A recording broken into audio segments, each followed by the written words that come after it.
வணக்க மக்களே, நாம இந்த ஆரோக்கியமான பதிவில் கொள்ளுப்பயிரினுடைய மருத்துவமைகளை பற்றி பார்க்க போகிறோம். ஜலதோஷம், இருமல், உடல் வலி, சோர்வு போன்றவற்றை பெருமளவில் குறைக்கக்கூடியது கொள்ளுப்பருப்பு. கடுமையான உடல் உழைப்புக்கு அப்புறம் ஏற்படக்கூடிய உடல் அயற்சியையும் உடல் சோர்வையும் குறைக்கக்கூடிய தன்மை கொள்ளுப்பருப்புக்கு இருக்கு. கொள்ளுப்பருப்பை நீங்கள் நீரில் ஊற வச்சுட்டு அந்த நீரை நீங்கள் குடிச்சிட்டு வந்தீங்க, கொள்ளுப்பருப்பையும் சாப்பிட்டு இருக்கீங்க அப்படின்னா உடலில் இருக்கக்கூடிய கெட்ட நச்சு கிருமிகள், கெட்ட நீர் எல்லாமே உங்களுக்கு வெளியேறிடும். அதே போல் ஊளை சதையை குறைக்கக்கூடிய சக்தியும் கொள்ளுப்பருப்புக்கு இருக்கு. சோ இந்த நன்மைகள் மட்டும் கிடையாது மக்களே, கொள்ளுப்பருப்புல இன்னும் ஏராளமான மருத்துவ நன்மைகள் நிறைந்திருக்கு. அந்த நன்மைகள்லாம் என்னென்ன அப்படின்றத பத்தி நம்ம ஒவ்வொன்றா தெளிவா பார்ப்போம். அதை பார்ப்பதற்கு முன்னாடி மட்டும் இந்த வீடியோக்கு மட்டும் ஒரு லைக் கொடுத்துட்டு இந்த தகவலை உங்களுக்கு தெரிஞ்சவங்களுக்கும் ஷேர் பண்ணிடுங்க. இது அவங்களுக்கும் பயனுள்ளதாக இருக்கக்கூடிய ஒரு ஆரோக்கியமான பதிவு தான். இது போன்ற அப்டேட்ஸ்கள் நீங்க தொடர்ந்து பார்ப்பதற்கு நம்மளுடைய ஹெல்த் நியூஸ் தமிழ் சேனலை சப்ஸ்கிரைப் பண்ணி வச்சுக்கோங்க. பக்கத்தில் இருக்கக்கூடிய பெல் பட்டனையும் கிளிக் பண்ணி ஆல் அப்படின்ற ஆப்ஷனையும் மறக்காம செட் பண்ணி வச்சுக்கிட்டீங்க அப்படின்னா நான் போடக்கூடிய எல்லா அப்டேட்ஸும் உங்களுக்கு நோட்டிபிகேஷன் அடிக்கடி வந்து சேரும். சரி வாங்க மக்களே, இப்போ வீடியோக்குள்ள போயிடலாம்.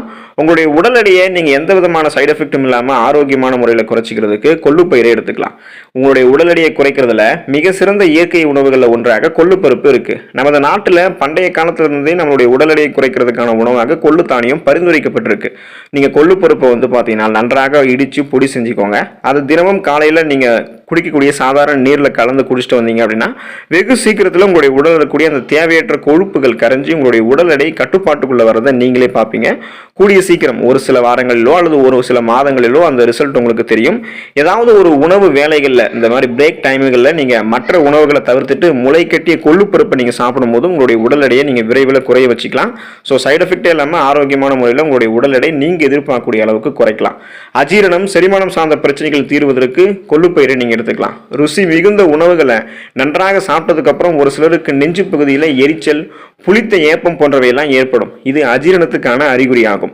மேலும் வயிற்றில் சாப்பிட்டு இருக்கக்கூடிய உணவுகள் செரிக்க உதவக்கூடிய அந்த அமிலங்கள் சரிவர உற்பத்தி ஆகாது. அப்போதெல்லாம் பார்த்தீங்கன்னா சாப்பிட்ட உணவு மீண்டும் தொண்டைக்கு தள்ளப்பட்டு வாந்தி வருவது போன்ற உணர்வு இருக்கும். அதாவது நெஞ்சு எரிச்சல், அஜீரணம்னு இது மாதிரி சொல்லுவாங்க. சாப்பிட்ட உணவு எடுத்துக்கிட்டு வருது அப்படின்லாம் சொல்லுவாங்க. இது ஆங்கிலத்தில் ஆசிட் ரீஃப்ளெக்ஸ் அப்படின்னுவாங்க. இப்படிப்பட்ட பிரச்சனைகள் அவதிப்படுபவர்கள்லாம் தினமும் காலையில் மற்ற எந்த உணவு சாப்பிட்றதுக்கு முன்னாடியும் வெறும் வயிற்றில் நீங்கள் அந்த முளைவிட்ட கொள்ளுப்பருப்பு அல்லது கொள்ளுப்பருப்பு அப்படியே நீங்கள் எடுத்துக்கிட்டீங்க அப்படின்னாலும் அல்லது கொள்ளுப்பருப்பு சூப் வச்சு குடிச்சிங்க அப்படின்னாலும் இந்த மாதிரி செரிமானம் சார்ந்த பிரச்சனைகள் அனைத்துமே உங்களுக்கு தீர்ந்து போயிடும். ஜலதோஷம், ஜுரம் நீங்கி போவதற்கு கொள்ளுப்பயிரை நீங்கள் எடுத்துக்கலாம். ஜலதோஷம் மற்றும் ஜுரம் சிறியவர்கள் தொடங்கி இளைஞர்கள் ஆரம்பித்து பெரியவர்கள் வரையுமே அனைவருமே சந்திக்கக்கூடிய ஒரு பொதுவான உடல் நல பிரச்சனை. மனிதர்களினுடைய உடலினுடைய நோய் எதிர்ப்பு திறன், அந்த இம்யூன் பவர் நமக்கு குறையும் போது இந்த மாதிரியான ஈஸியா நோயெல்லாம் நமக்கு வர ஆரம்பிச்சிடும். இந்தியாவினுடைய பாரம்பரிய மருத்துவமான ஆயுர்வேதத்தில் என்ன சொல்றாங்கன்னா, ஜுரம் மற்றும் ஜலதோஷால பாதிக்கப்பட்டிருக்கிறவங்க கொள்ளு ரசம் அல்லது கொள்ளு பருப்பு கொண்டு செய்யப்பட்டிருக்கக்கூடிய சூடான உணவுகளை அதிகமாக சாப்பிடும் போது ஜலதோஷம் மற்றும் ஜுரம் போன்றவையெல்லாம் வெகு சீக்கிரத்தில் குணமாவதோடு இந்த நோய்களால உங்களுடைய உடல் இழந்த அந்த பலத்தையும் திரும்ப மீட்டு கொடுக்கிறது இந்த கொள்ளு பருப்பு அப்படின்னு சொல்றாங்க. அப்போ நோய்வாய்ப்பட்டு உடல் மெலிவிட்டு இருக்கிறவங்க எல்லாம் கொள்ளு பருப்பு, கொள்ளு ரசம் எடுத்துக்கொள்ளும் போது உடலை தேர்ச்சி கொள்ளலாம். ஜுரம், ஜலதோஷம் எல்லாம் உங்களுக்கு தீர்ந்து போயிடும். பெண்கள் மாதவிடாய் பிரச்சனை தீர்வதற்கு கொள்ளுப்பயிரை எடுத்துக்கலாம். மாதவிடாய் காலத்தில் ஏற்படக்கூடிய வலி அப்படின்றது பெண்கள் மட்டுமே உணர்ந்திருக்கக்கூடிய வலி. ஒரு சில பெண்களுக்கெல்லாம் இந்த மாதவிடாய் சமயத்தில் முறையற்று இருக்கும், அதீத ரத்தப்போக்கு, மிகுந்த வலி போன்ற பிரச்சனைகள்லாம் ஏற்படும். இந்த மாதிரி பிரச்சனைகளில் அவதியுறக்கூடிய பெண்கள் கொள்ளுப்பருப்பு கொண்டு செய்யப்பட்டிருக்கக்கூடிய உணவுகளில் அடிக்கடி அந்த காலகட்டத்தில் சாப்பிட வேண்டும். இது நம்ம பாரம்பரிய மருத்துவ நூல்களில் கூறப்பட்டிருக்கு. கொள்ளு தானியங்களில் அதிக அளவு இரும்பு சத்து இருக்கு. இது பெண்களினுடைய மாதவிடாய் காலத்தில் அதீத ரத்தப்போக்கு ஏற்படுவதால உடல் இழந்த சத்துக்களை மறுபடியும் ஈடு செய்வதற்கு உதவிகரமாக இருக்கும். மாதவிடாய் சார்ந்த பிரச்சனைகள் ஏற்படும் போது உண்டாகக்கூடிய அதிக எரிச்சல் மற்றும் வலியையும் கொள்ளுப்பருப்பு உங்களுக்கு குறைக்கிறதுங்க மக்களே. ஸோ அதுக்காக நீங்கள் கொள்ளுப்பருப்பு உங்களுடைய உணவுகளை சேர்த்துக்கொள்ளலாம். சிறுநீரக கற்கள் உங்களுக்கு நீங்கி போவதற்கு கொள்ளுப்பருப்பை எடுத்துக்கலாம். கால்சியம் ஆக்சலேட் எனப்படக்கூடிய தாது பொருள் நமது சிறுநீரகத்தில் அதிக அளவு சேர்ந்து விடும் பொழுது சிறுநீரகத்தில் கல்லாக மாறி நமக்கு கடும் துன்பத்தை தரும். கொள்ளு தானியங்களை அடிக்கடி சாப்பிடுபவர்களுக்கு இயற்கையாகவே சிறுநீரக கற்கள் ஏற்படுவதற்கான வாய்ப்புகள் இல்லாமலேயே இருக்கு அப்படின்றத மருத்துவர்கள் குறிப்பிடுறாங்க. கொள்ளு தானியங்களில் இரும்பு சத்து மற்றும் பாலிஃபினால் வேதிப்பொருட்கள் அதிகம் இருக்கு. இது இரண்டுமே சிறுநீரக கற்களை கரைப்பதற்கு பெரிதும் உங்களுக்கு உதவிகரமாக இருக்கும். எனவே தினமும் இரவுல நீங்க சிறிதளவு கொள்ளு தானியங்களை ஒரு கிண்ண நீர்ல நீங்க ஊற வச்சுக்கோங்க. மறுநாள் அதை அந்த கொள்ளை நீங்கள் வெறும் வயிற்றில் பச்சையாக சாப்பிட்டு வரணும். இந்த மாதிரி எடுத்துக்கொள்ளும் போது சிறுநீரக கற்கள் ஏற்பட்டு அவதிப்படுறவங்க இந்த மாதிரி சாப்பிடும்போது அந்த கற்கள் எல்லாத்தையுமே வந்து குணப்படுத்திக்கலாம். அதாவது அந்த கற்களை கரைத்து வெளியேற்றிக்கலாம். மென்மேலும் சிறுநீரக கற்கள் உருவாகக்கூடாது என்று நினைக்கிறவங்களும் கொள்ளுப்பருப்பை தங்களுடைய உணவுகளை வந்து நீங்கள் எடுத்துக்கோங்க. மலச்சிக்கல் தீர்ந்து போவதற்கு கொள்ளுப்பருப்பை நீங்கள் எடுத்துக்கலாம். காலையில் எழுந்ததும் கழிவறையில் பலரும் வந்து மலம் கழிக்கிறதுக்கு படாத பாடுபடுவாங்க. இது பொதுவாக மலச்சிக்கல் பிரச்சனைக்கான அறிகுறி. மனிதர்களினுடைய உடல்ல வயிறு மற்றும் குடல்கள் ஒரே நேர்கோட்டில் இல்லை அப்படின்னா மலமாக மாறி இருக்கக்கூடிய அந்த திடக்கழிவுகளை வெளியேற்றுவதற்கு ஆசனவாய் குடல் சுருங்கி விரிவதற்கு சிரமப்படும். இதுதான் நம்ம மலச்சிக்கல் அப்படின்னு சொல்றோம். கொள்ளு தானியங்கள்ல ஃபைபர் என்று சொல்லக்கூடிய நார்சத்து அதிகமாக நிறைந்திருக்கு. தினமும் காலையில் நீங்க சிறிதளவு முளை கட்டிய கொள்ளு தானியங்களை சாப்பிட்டு வரீங்க அப்படின்னாலும், அல்லது கொள்ளு பருப்பு வச்சிருக்கக்கூடிய அந்த சூப் குடிச்சிட்டு இருக்கீங்க அப்படின்னாலும், அல்லது முன்னாடியே கொள்ளு பருப்பு வந்து உங்களுடைய உணவுகளை சேர்த்துட்டு இருக்கீங்க அப்படின்னாலும், எப்படிப்பட்ட மலச்சிக்கல் பிரச்சனையும் உங்களுக்கு வந்து விரைவில் தீரும்.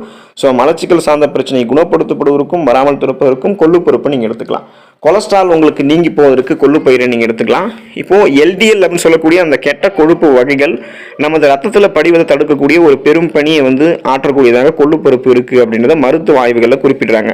ஊற வைக்கப்பட்ட கொள்ளு தானியங்களை தினந்தோறும் 2 வேளை சாப்பிடக்கூடிய நபர்களுக்கெல்லாம் அவங்களுடைய ரத்த நாளங்களில் படிந்திருக்கக்கூடிய எல்டிஎல் அப்படின்னு சொல்லக்கூடிய கெட்ட கொலஸ்ட்ரால் சத்துக்கள் குறைஞ்சு போயிடும். அப்போ அந்த எல்டிஎல் கொலஸ்ட்ரால் சத்துக்கள் கொள்ளுவில் தானியங்கள் இருக்கக்கூடிய லிபிட் அப்படின்னு சொல்லக்கூடிய அந்த குறைந்த அளவு கொழுப்பு சத்தால முழுவதுமாக வெளியேற்றப்பட்டு உடல் நலனை வந்து அது பாதுகாக்கும். இப்போ கெட்ட கொழுப்பெல்லாம் குறைச்சிக்கிட்டு நல்ல கொழுப்பு மட்டும் ஆரோக்கியமாக வைத்துக் கொள்வதற்கெல்லாம் நீங்கள் கொள்ளுப்பருப்பு எடுத்துக்கலாம். கண் நோய்கள் குணமாவதற்கு கொள்ளுப்பருப்பு எடுத்துக்கலாம். மழை காலங்களில் கிருமி தொற்றுகளால் மெட்ராஸ் ஐ அப்படின்னு சொல்லக்கூடிய கன்ஜக்டிவைட்டிஸ் நோய் ஏற்படும். இது பலருக்கும் வந்து ஏற்படும். இந்த நோய் ஏற்பட்டுச்சு அப்படின்னா கண்களை வந்து திறக்க முடியாமல் மிகுந்த அவஸ்தைப்படுவோம். அதாவது கண்களில் எரிச்சல் போன்ற பிரச்சனை ஏற்படும். கண்கள் வந்து அடிக்கடி தண்ணீர் வந்து கொண்டே இருக்கும். ஸோ இந்த மாதிரி எல்லாம் வந்து பார்த்தீங்கன்னா கண்களை சுற்றி அடிக்கடி வந்து கிருமிகள் இருக்கக்கூடிய ஒரு விதமான அழுக்குகள்லாம் ஃபார்ம் ஆகும். இது போல பிரச்சனை நீங்கள் கியூர் பண்ண முடியும்னா கொள்ளு தானியத்தை ஆன்டி ஆக்சிடென்ட் இருந்திருக்கு. அதனால இது வந்து கன்ஜக்டிவைட்டிஸ் நோய் தாக்கம் ஏற்பட்டவர்கள் இரவில் கொள்ளு தானியங்களை ஒரு கிண்ணம் நீரில் ஊற வச்சுட்டு காலையில் அந்த தண்ணீரை எடுத்து உங்களுடைய முகங்கள் அந்த கண்களை வந்து குறிப்பாக கழுவி வந்தீங்க அப்படின்னா கண்களினுடைய எரிச்சல் நீங்கி கன்ஜக்டிவைட்டிஸ் அப்படின்னு சொல்லக்கூடிய இந்த நோயை ஏற்படுத்தக்கூடிய அந்த கிருமிகள்லாம் அழிந்து மிக விரைவில் உங்களுடைய கண்கள் நலமடையும். நீரிழிவு கட்டுப்படுவதற்கு கொள்ளுப்பருப்பு உங்களுடைய உணவுகளை சேர்த்துக்கலாம். நீரிழிவு நோயாளிகளுக்கெல்லாம் ஒரு சிறந்த இயற்கை உணவாக கொள்ளு தானியங்கள் வந்து இருக்கு. கொள்ளு தானியங்களில் ஹைப்பர் கிளைசமிக் எதிர்ப்பு வேதிப்பொருட்கள் அதிகம் இருக்கு. அதனுடன் இன்சுலின் எதிர்க்கக்கூடிய தன்மையும் குறைக்கக்கூடிய அந்த வேதிப்பொருட்கள்லாம் கொள்ளு தானியங்களில் அதிகமாக நிரம்பி இருக்கு. கொள்ளு சூப் அல்லது கொள்ளு தானியங்களால் செய்யப்பட்ட உணவுகளை தினமும் ஒரு முறையாவது எடுத்துக்கொள்ளும் போது இந்த மாதிரி 2 நாட்களுக்கு ஒரு முறை நீங்கள் எடுத்துக்கிட்டீங்க அப்படின்னா நீரிழிவு நோயாளிகள் சாப்பிட்டு வரும்போது அவங்களுக்கு வந்து பார்த்தீங்கன்னா ஃபைபர் என்று சொல்லக்கூடிய அந்த நார்சத்து அதிகமாக கிடைக்கப்பெறும். இதனால் அவங்களுடைய ரத்தத்தில் இன்சுலினுடைய சுரப்பை அதிகரிச்சிக்கலாம். சர்க்கரை நோயினுடைய அளவை கட்டுப்பாட்டில் வச்சுக்கலாம். இப்போ பிபி என்று சொல்லக்கூடிய அந்த பிளட் ப்ரெஷரையும் கண்ட்ரோல் பண்ணிக்கலாம். அந்த சுகரையும் உங்களுடைய ரத்தத்தில் நீங்கள் வந்து கண்ட்ரோலாக வச்சுக்கலாம். எனவே கொள்ளு தானியங்களை சுகர் பேஷண்ட்ஸ் நீரிழிவு நோயாளிகள்லாம் தாராளமாக எடுத்துக்கொள்ளலாம். ஸோ தொடர்ந்து வந்து நீங்கள் இந்த தானியங்கள் அதாவது இந்த கொள்ளுப்பருப்பு உங்களுடைய உணவுகளை சேர்த்துக்கிட்டு இருக்கீங்க அப்படின்னா உங்களுக்கு வந்து இந்த ப்ராப்ளம் எல்லாம் கியூர் ஆகும். பல வகையான சிறு தானியங்கள் நமது நாட்டில் அதிகம் விளைவிக்கப்பட்டு இருக்கலாம். ஆனால் அதை விடவும் சிறப்பான மருத்துவன்மைகளை கொண்டது கொள்ளுப்பருப்பு அப்படின்றத நீங்கள் தெரிஞ்சுக்கோங்க. கொள்ளுப்பருப்பு சாப்பிடும்போது இந்த மாதிரி நிறைய மருத்துவன்மைகள்லாம் நீங்கள் பெறலாம், நலமோடு வாழலாம். அடுத்த ஆரோக்கியமான பதிவில் மறக்காமல் சந்திப்போம். நன்றி மக்களே.